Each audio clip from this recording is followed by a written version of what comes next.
again from Custom Home Builder Solutions, also known as CHS, a job costing, full accounting, and profit management software for the professional home builder.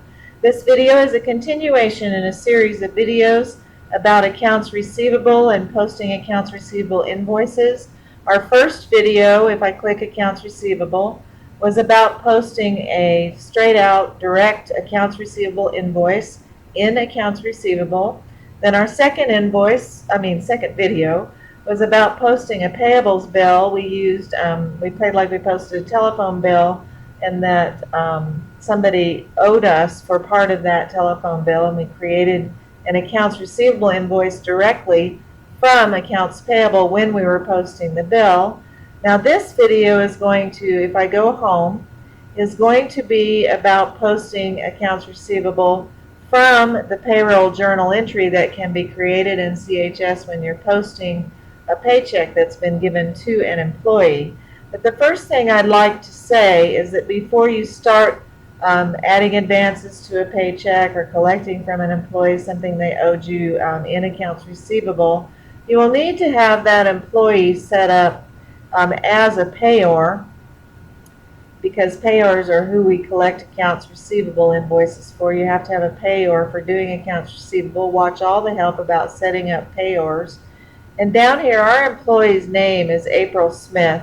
And notice that we set up a payer ID for Smith, APRI, which is different than the employee ID that we gave it. Employee IDs cannot be used as payors or vendors. We really need to have a little separate employee. So, but before you collect advances and this and that for an employee, you need to also go set them up as a payer with a different ID. If I go home and I go to the employees setup and payroll area over there with the far right button, you can see in our employees list we have the April Smith, and that's our only employee we've set up in our little demo company. But that employer ID is a little bit different in that employee ID, is a little bit different in that it has an L at the end of it. So it's distinguishing this as an employee to have all these payroll records, a little different from April Smith as a payor to us. I'm going to close this, and back on the payroll menu I'd also like to mention something, and please watch all of the help and videos. There's a help video about setting up payroll categories right here. And eventually there'll be a printed help document for that too. But anyway, in setting up payroll categories, you quite often have one called either an advanced deducted, and CHS actually does include these in the initial payroll categories, I believe, when you get the program, and one that's an advanced added. It's a category you'll be selecting when you're creating a paycheck entry for an employee. And what I'd like you to notice is that there's a thing that says default GL number. So when I'm posting a paycheck, I can select this category and have this GL number drop in. And what I've selected in the first video, I talked about setting up a control account for accounts receivable, so CHS knows what you're using for accounts receivable on your chart of accounts. And we set up accounts receivable trade as our control account. And we want to attach that here for when we do advances deducted and added on paychecks, because we want those to show up actually in our accounts receivable trade stuff as invoices if we need to create them. So you'll see how that all happens, but I wanted to point out that you should, for advances deducted or added, go ahead and attach the control account for accounts receivable so you can track what they still owe you for some advance or what you've collected maybe from a paycheck. So I'm going to go ahead and close this, and I'm going to go ahead and go and pause this video for a minute, because I'm going to use the features under help for creating a payroll check JE, and I don't want to make this video too long. So I'm going to do the first part of the entries and then restart the video and show you the entries I'm making for collecting money owed to us and then giving an advance to an employee and how that will show up in receivables. So I'll pause this for a moment. Okay, I've made some entries for starting the paycheck. So a regular pay of $1,000 for this employee. And like I said, please watch help about making all these payroll entries. I've made I deducted $175 for federal withholding and deducted $62 for Social Security, and I've deducted $14.50 for the Medicare on that $1,000 paycheck. So if we weren't doing any advances or collecting advances or doing anything else, the net paycheck would be $748.50. But what I'm going to do is add another line because I actually want to see if there's anything I need to collect. And I'm going to use, I actually do know that I'm going to use that payroll category for advance deducted. And if you watched our previous video, you're going to see that we actually, this is telling us it dropped in because I set that default for advances deducted to be 1210, our accounts receivable control GL number. So I've received a message that we're going to need to select a payer ID, and I may use the hyperlink to supply an invoice number if there's already one there. Select one, or if there's not already one there, I could use the hyperlink for supply invoice number, or I could select one that's already associated with the payer. This is a handy way to automatically include this as an amount due from the payer in receivables, or it's actually, I should have said, or to collect money due from a payer. But let's click OK on that. We now have some extra fields opened up over here for receivable. And the department right now is OH, and the job is H for this. But we need to select our payer, which is that Smith that I said we set up, Smith APRI, so that we can keep it connected to the same one we're using. For the payer, April Smith. And we're going to look to see, let it load to see if there's anything out here. And there is the $45 we did in the previous video. We posted in payables and made a line that said that April Smith owed us $45 for part of a phone bill. So we're going to go ahead, and you can see this balance due of $45. We're going to click that. And then what we're going to do over here is we're going to do a minus $45 to deduct that amount from this paycheck. And you'll see in a minute how that clears out that invoice. But we also want to give April an advance.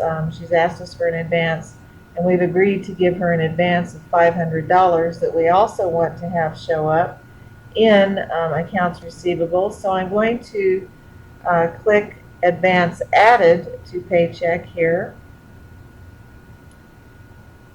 And it's fetching that GL number. It's looking for what GL number is attached. And it's the 1210 GL number, and I'm going to get a message about how I'm using the accounts receivable control number and that I need a payor again. But let's go ahead and add $500 to the paycheck. Let's select April Smith, the payer April Smith. And in this case, let's supply a new invoice number. Let CHS go out and give us a new invoice number to create. So it's given us an invoice number of 1017. What it does is go out and look for the last invoice number and add 1 to it. If I need to look at accounts receivable, other accounts receivable entries for April Smith, I can click that button, AR Receivables, scroll down. All of them show, and they're in alphabetical order by the payer ID. And I could have looked there to see that I could have clicked that link first to see if she owed us anything and find that out. But we already saw that in the drop down for April Smith, but that's just the reason that link's there in case you're needing to review it. Another reason for reviewing those is you might want to look at it and see which department, etc., and job, because you have to match the department and jobs to an original invoice. Because we do little financials by job and by department, so the ins and out on the same accounts receivable invoice must have the same payor, job, and department.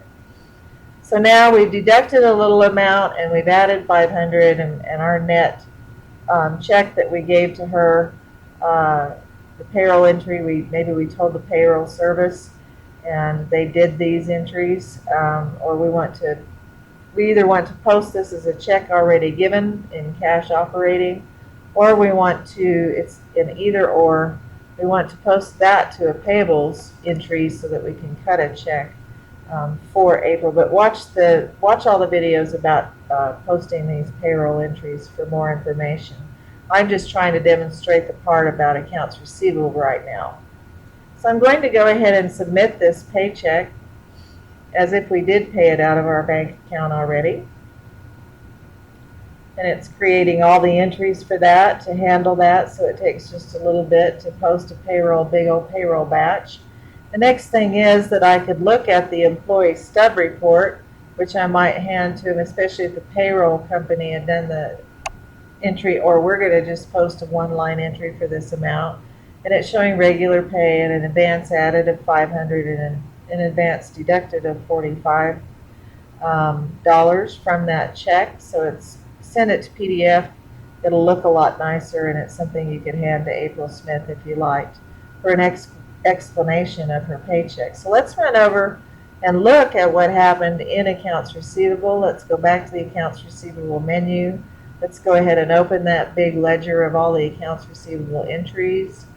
And you can do searches here. We're going to come back and show about how you do searches, but let's do search. Let's select April Smith, submit a search. So we're just looking at her entries now. So what you can see is on that one we did when we did our payables video about posting the AT&T bill, the positive amount of 45, and we can see since we selected that same invoice number and that it came from payroll, we can tell that that was probably deducted from a payroll check just because of that. That $45 was collected from the payroll check, so the balance of this invoice is 0. But we created another accounts receivable invoice basically for April Smith for $500 for the advance added. And you can see how if you did other paychecks for her and maybe collected $100 from every paycheck, they would start showing up here. If we selected this invoice number on the payroll entry, they would start showing up here as minuses against this invoice in accounts receivable. So that way you can track how much is owed to you from April Smith. If you want to view the entire entry that CHS posted related to that entry, you can once again see it's really what's called a big journal entry. You can see everything that CHS posted in relation to that entry and where that $500 came from, and the amount of the check, and the whole journal entry should always total to 0.